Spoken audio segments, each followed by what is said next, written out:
অনেক দিন ধরে ভাবছি যে আমার শশা গাছের গোড়াগুলো সার দিয়ে ভালোভাবে গোড়াগুলোকে বেঁধে দেবো, কিন্তু টাইম হয়ে উঠছিল না।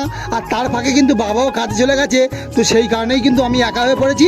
আর দাদার তো জানো শরীর খারাপ খুব, তো সেই কারণেই কিন্তু আজকে একটা লোক জোন ধরে আমি কিন্তু লেগে গেলাম আমার শশা গাছের গোড়াগুলোকে বাঁধতে। আর কালকেরে কিন্তু আমি 20 কেজি মতন সার নিয়ে এসেছিলাম, যেমন ধরো ইউরিয়া এবং পটাশ এবং খোল, আর এইগুলোকে কিন্তু মিক্স করে আর গাছের গোড়াগুলোই দিয়ে ভালোভাবে কিন্তু মাটি দিয়ে বেঁধে দিতে হবে। শসা গাছের বয়স প্রায় 20 থেকে 25 দিন হবে। আর এর আগে কিন্তু আমি একটাও সার ব্যবহার করিনি, কারণ এর আগে যদি সার ব্যবহার করতাম গাছগুলো কিন্তু মরে যেত, কারণ সারের টেম্পার কিন্তু গাছগুলো নিতে পারতো না।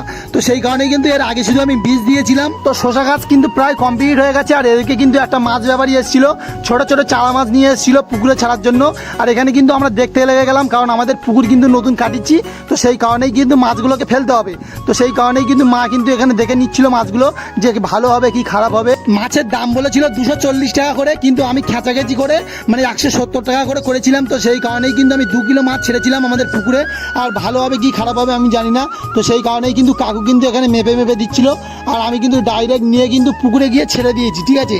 আর এর মুহূর্তেই কিন্তু 2টো মাছ মরে গেছে, তো সেইগুলো নিয়ে চলে এলাম বাড়ি। আর আজকের ভিডিওটা বেশি বড় করবো না, কারণ আমার ভয়েস খুব খারাপ হয়ে গেছে, ঠিক আছে।